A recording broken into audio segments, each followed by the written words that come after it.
السلام علیکم ناظرین، آج میں آپ کو ایک اینکر اور بچوں کی کہانی سناتا ہوں۔ کسی ٹی وی ٹاک شو میں اینکر نے اپنے کروڑ پتی مہمان سے سوال کیا، زندگی میں آپ کو حقیقی خوشی کب اور کیسے ملی ہے؟ مہمان نے کہا، حقیقی خوشی کے حصول کے لیے میں 4 مراحل سے گزرا ہوں۔ نمبر 1، دنیا کی ہر من پسند چیز کو پا لینا۔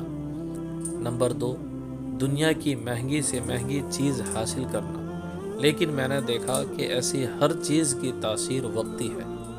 نمبر 3، بڑے بڑے پروجیکٹ کی ملکیت حاصل کرنا، مثلاً کسی ٹیم یا فرنچائز کو خریدنا، دنیا بھر میں سیاحت کے حوالے سے خدمات سر انجام دینا وغیرہ۔ لیکن ان سب کاموں میں بھی مجھے وہ خوشی نہ مل سکی جس کا میں متلاشی تھا۔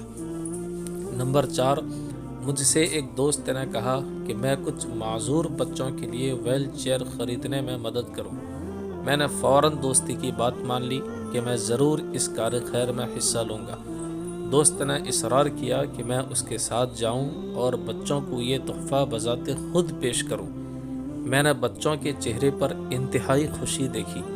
بچے کرسیوں پر بیٹھ کر خوشی سے جھوم رہے تھے، ہنسی خوشی کے ساتھ ادھر ادھر گھوم رہے تھے۔ ایسا لگ رہا تھا کہ وہ کسی پارک یا کھیل کے میدان میں ہوں۔ یہ سب کچھ کرنے اور یہ منظر دیکھنے کے بعد بھی مجھے حقیقی خوشی محسوس نہیں ہوئی۔ جب میں وہاں سے جانے لگا تو ایک بچے نے میرے پاؤں پکڑ لیے۔ میں نے کوشش کی کہ اسے پیار سے اٹھا لوں، لیکن وہ چمٹ گیا۔ اس کی آنکھوں سے آنسو ٹپک رہے تھے اور اس کی نگاہیں مجھ پر جمی ہوئی تھیں۔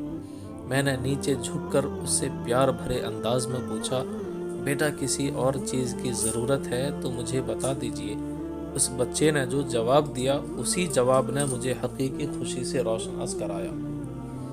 کہنے لگا، میں تمہارے چہرے کے خد و خال یاد کرتا ہوں تاکہ جنت میں ملتے ہی تمہیں پہچان سکوں اور اپنے رب کے سامنے ایک بار پھر تمہارا شکریہ ادا کر سکوں۔ دوستو، مقام عبرت کیا ہے؟